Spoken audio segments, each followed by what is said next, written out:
is highlighted by his extensive experiences, corollary to being at the forefront of several corporations, primarily involved in exploration, development, operation, and optimization of geothermal steam fields, and in power generation through harnessing different reliable, clean, and renewable energy sources. Congruent to CLSU's mission of developing socially responsible human resources and generating, disseminating, and applying knowledge and technologies for environmental protection and sustainable development, his personal and corporate advocacies also center on environmental sustainability while promoting long-term energy viability. At present, he is the President and Chief Operating Officer of First Gen Corporation, which operates natural gas, hydro, geothermal, wind and solar power plants located in 13 strategic locations around the country. He is also the President and Chief Operating Officer of 9 other energy corporations and is the Executive Vice President and Chief Financial Officer of 8 more. He had been previously connected to Global Power and Environmental Group of the Chase Manhattan Bank in Singapore and Hong Kong. Financial advisory and debt arrangement mandates of which for power and water projects in Asia have been his brainchild. Our guest speaker's business, administrative, and leadership expertise could not be solely attributed to his impressive and long career portfolio. His academic preparations play an indispensable part in his success. He obtained his Bachelor of Science degree in Business Management from Ateneo de Manila University in 1985. He is also an alumnus of Northwestern University's Kellogg Graduate School of Management in Chicago, Illinois, from which he received his master's degree in business administration in 1990. Ladies and gentlemen, join me in welcoming our distinguished guest of honor and commencement speaker, Honorable Francis Giles Puno.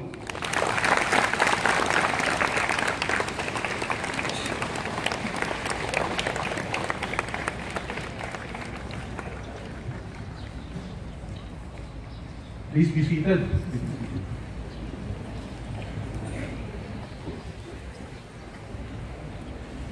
CLSU President Tereso Abella, members of the CLSU Board of Regents, university officials,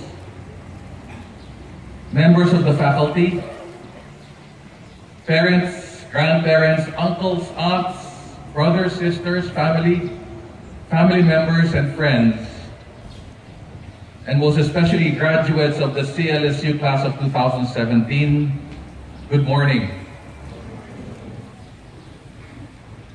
First and foremost, let me take this opportunity to thank Central Luzon State University and its leadership under the presidency of Dr. Tereso Abella for inviting me to speak in this commencement exercise today.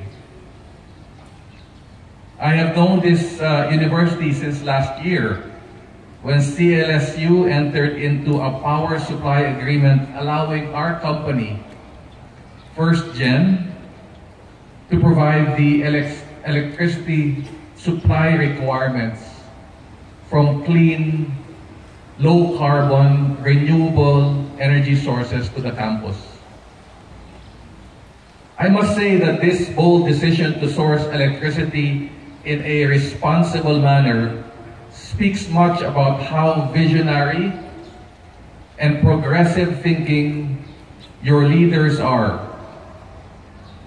So I can assure all of you graduating students that you are and have been in good, capable hands.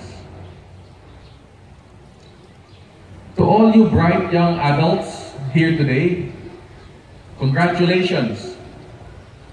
So starting tomorrow, when you wake up, you will no longer have to worry about attending classes. Yay, kagad. No more homework. No more exams.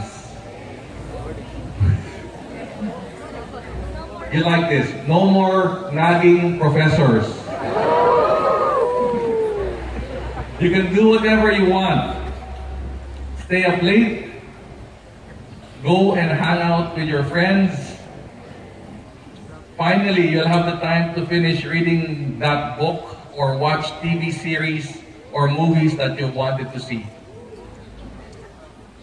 For the moment, take it easy and enjoy the break because you deserve it for having reached this far.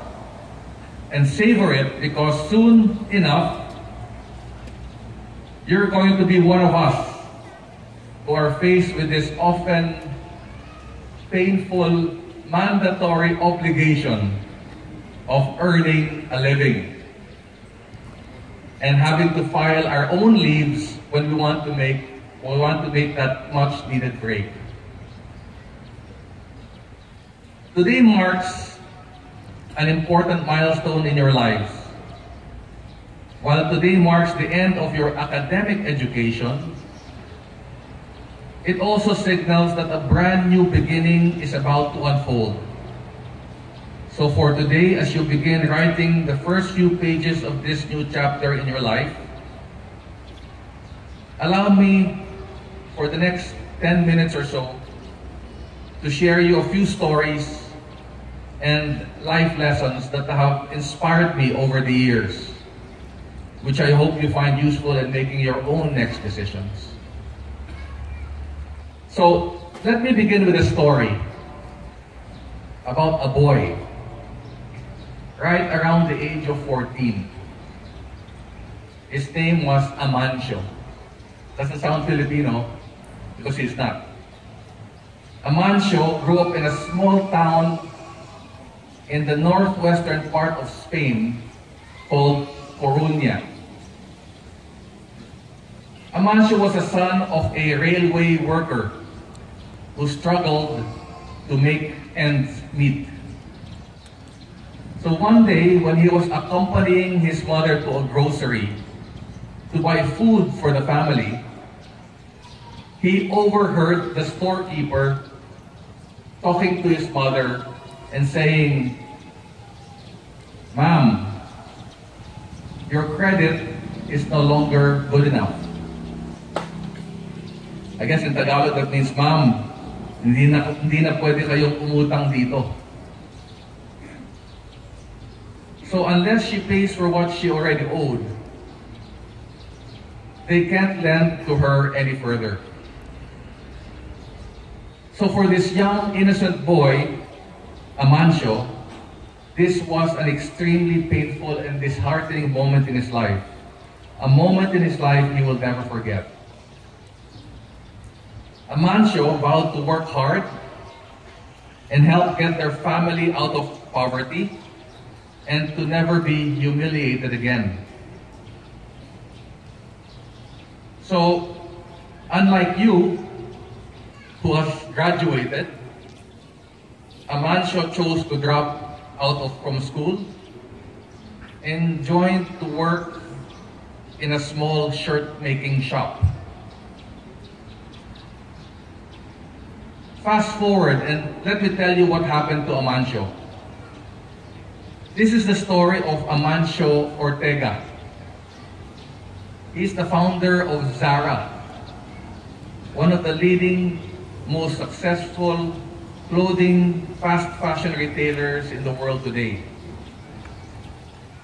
Mr. Amancio Ortega, who is now 80 years old and chooses to maintain a low profile today despite his success, was featured in Forbes magazine 2016 list of the world's richest person with a net worth of 78 billion US dollars, even surpassing perennial top lister Bill Gates, the founder of Microsoft.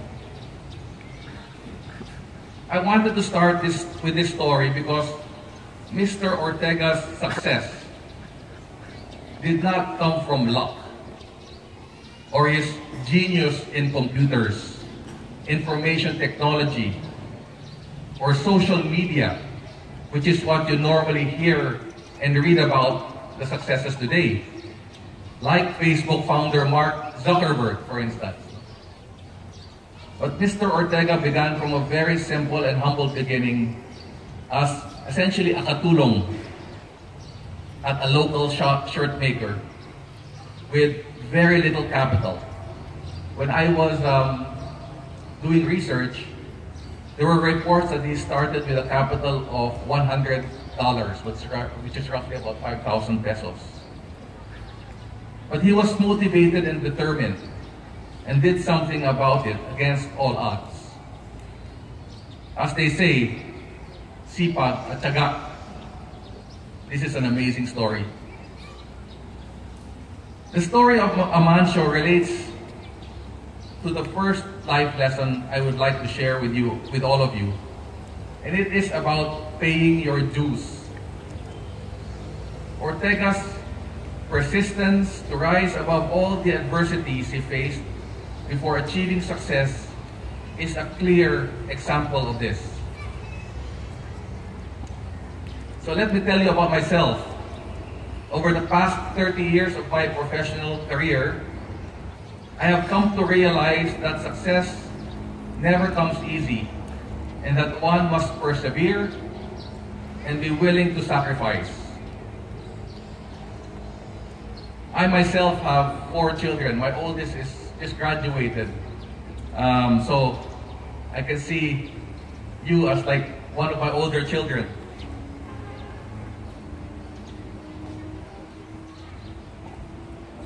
Who has heard of chiclet chewing gum? Chiclet. Halls candies. Or Listerine mouthwash. Anyway, chiclets, just in case you don't know, were those candy-coated chewing gums that came in different flavors, most popular of which was menthol flavored. Well, my first job from college was being an assistant or a sales trainee to the sales van driver for this company that sold chiclet. So I had to accompany, drive, commute around Metro Manila at the time, trying to sell chiclet, Halls, and Listerine to wholesale customers and sari-sari stores. That was tough because the market was so competitive and our products were slightly more expensive than the similar local brands. So I was a salesman for a few years before I had the opportunity to go for further studies and take up my master's degree in business in the States, in the US. So fast forward to the time after I finished my master's and got a job in an international bank, first in Hong Kong and then in Singapore, before I moved back here to Manila. We advised and raised financing for large infrastructure projects in the oil and gas, power, and pulp and paper industries. But even then, I remember working very long hours and would often stay up late in the office to prepare for next day's meeting with potential clients. In order to stand out from the rest of competition, I would spend a great deal of time customizing the presentation to suit the client's requirements. To be frank, we did succeed, or I did succeed in getting a number of projects awarded to our company.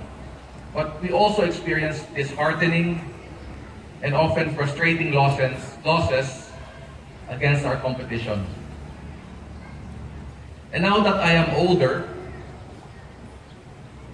I treasure in my own mind both the wins as well as the losses. And that I learned as much from the failures as in the victories.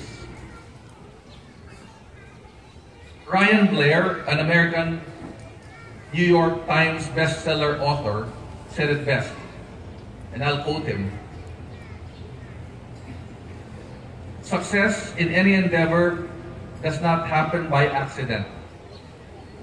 Rather, it's the result of deliberate decisions, conscious effort, and immense persistence, all directed at specific goals. Close quote. I'm saying that it will not be easy, but the journey that comes with it will be worth it. To put it in words of my colleagues in the office, push mo lang, te. My second life lesson is about continuing passion to learn and update yourself.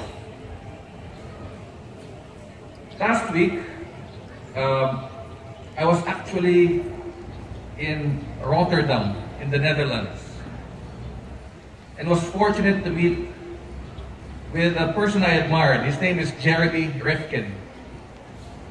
Anyway, Mr. Rifkin is a well-known American economic and social theorist who has been an advisor to both the European Union and more recently with the Chinese government in their move to shift away from a fossil fuel-centered world towards a less carbon-intensive world. Mr. Rifkin is the principal architect and author of a New York Times bestseller book called The Third Industrial Revolution. In fact, his advisory firm is called TIR, after the title of his book. Mr. Rifkin discusses the long-term economic sustainability plan to address the triple challenge of the global economic crisis, energy security, because we all need electricity and gasoline, and climate change. Today, his work is now being implemented by various agencies within the European Commission and the Chinese government. He shared with me and my other senior colleagues who were with me his two opposing views of the future. There was one pessimistic side. Let me start off with that. He raised his deep concern over the adverse effect of climate change brought about by extreme water cycle events, where the intensity of storms like typhoons will continue to get stronger, while the periods of drought are getting longer. He stresses his fears on scientific reports that forecast the loss of about half the species on Earth in the next 80 years if we continue to conveniently pretend that we continue our ways as business as usual. So his position is that we and the rest of the world will need to be completely off carbon in the next 30 years. On the other hand, Mr. Rifkin feels optimistic, positive about the future with the further development of technology, particularly in the downward cost of installing renewable energy and battery storage, the development of the internet of Things that will allow for a smarter power interconnection and exchange of information, as well as the shift of the transportation and logistics sector towards from gasoline, diesel to electric vehicles. As an example, solar power costs have gone down by 80% since 2008 and are still projected to go down further. So if we make the right choices and reduce our reliance on dirty fossil fuels, we can very well live in a future where all of us will have our own small power plants in our homes, generating low-cost and affordable electricity from the sun, from the wind, from geothermal, from hydro. The Internet of Things will continue to pervade almost all facets of our lives, connecting us to a lot of people all over the world, not only here in the country, and information at the same time. Our relationships will be increasingly governed by social media, using smartphone supercomputers that will continue to get cheaper by the day. So it's not hard to imagine that this, especially in our country, the Philippines, which is dubbed as the social networking capital of the world. So what's the point of all this that I'm saying? My point is you guys have to go out there and be on the lookout for new ideas, new developments, new knowledge. Never stop learning. I was actually delighted to hear that CLSU also subscribes to this idea of continuous improvement and learning through its efforts to enhance education by implementing quality management systems. This is fantastic. Just to share, we at First Gen went through that journey of establishing our own quality management systems ourselves, and later on applying for third-party independent certification for our efforts. As an organization, we knew we were growing fast and that growth needed to be managed systematically, or else we would all be overwhelmed. That is why we turned to establishing our own quality management system to ensure consistency of all processes within our organization as we grew the business and scaled up the business. Also, we found that by implementing these systems, we could also find areas for continuous improvement. And so, I commend CLSU for their push to adhere to and upgrade themselves through QMS. I don't know about you, but I believe that the future holds so much optimism.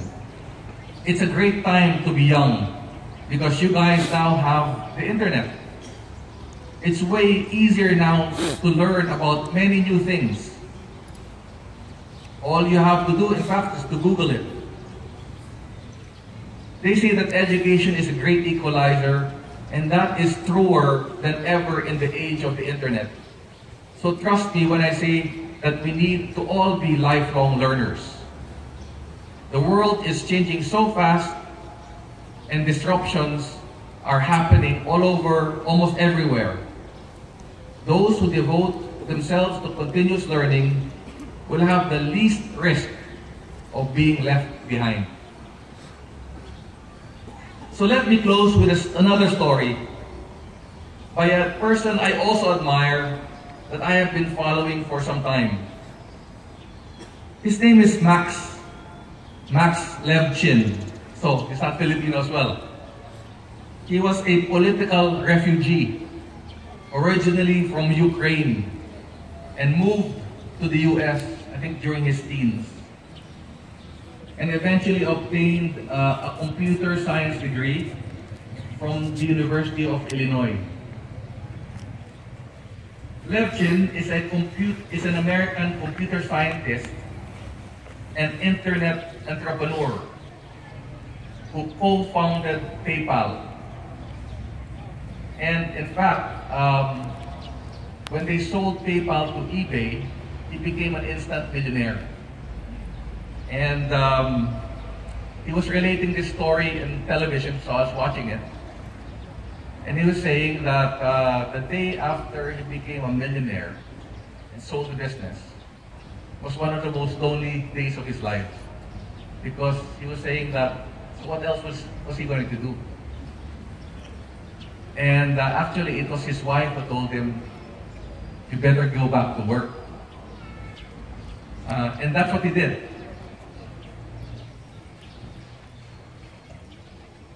So in that interview that I saw, Max was sharing then about his new company, and it was called HVF Labs. And the announcer asked him, HVF, that's not even after your initial, does HVF stand for anything? And so Max goes on and explains what HVF stands for. No? So, first of all, he said H stands for hard. In other words, if you're going to do anything in your life, huwag tayong madali. Make sure you do things that are challenging. Make sure you do things that are hard. And then the announcer says, so what's V?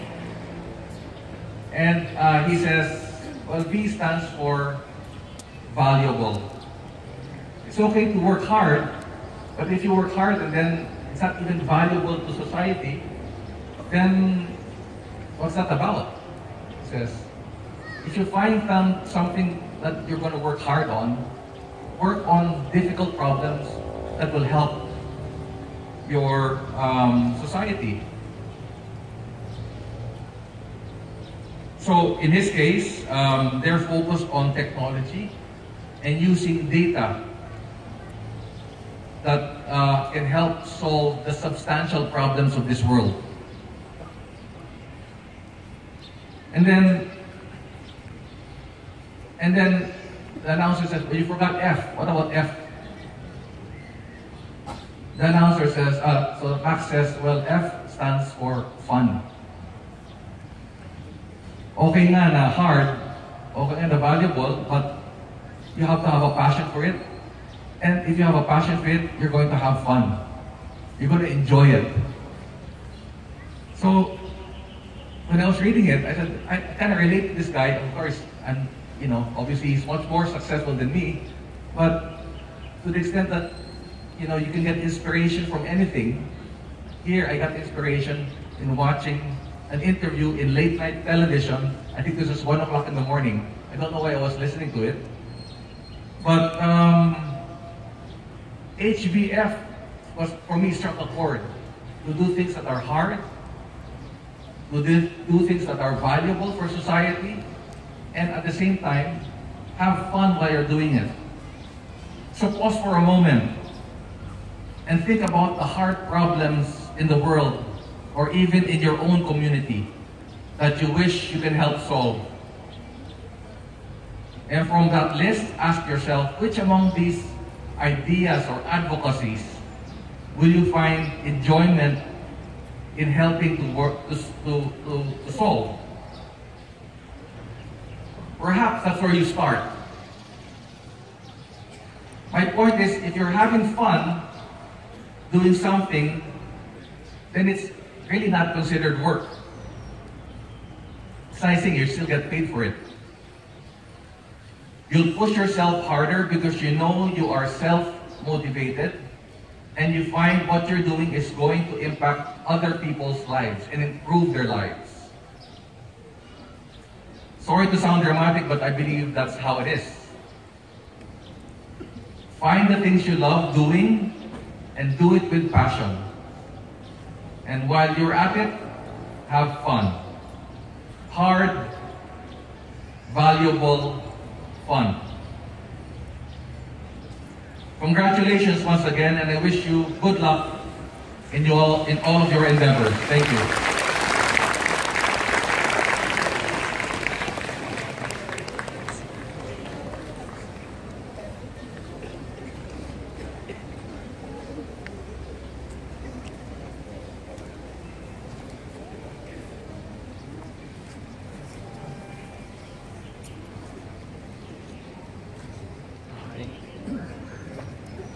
May we request our guest of honor and commencement speaker to take the center stage together with the university president, our vice presidents, and the current members of the CLSU Board of Regents. The citation reads, Republic of the Philippines, Central Luzon State University, Science City of Muñoz, Nueva Ecija. The administration, faculty, staff, students, and members of the graduating classes present this plaque of appreciation to Honorable Francis Giles B. Puno, President and Chief Operating Officer of First Gen Corporation, in grateful appreciation of the wisdom and foresight he shared as the guest of honor and speaker during the 26th mid-year commencement exercises of the Central Luzon State University, given this 10th day of February 2017 at the Central Luzon State University, Science City of Muñoz, Nueva Ecija. Signed, University President, attested by the University and Board Secretary.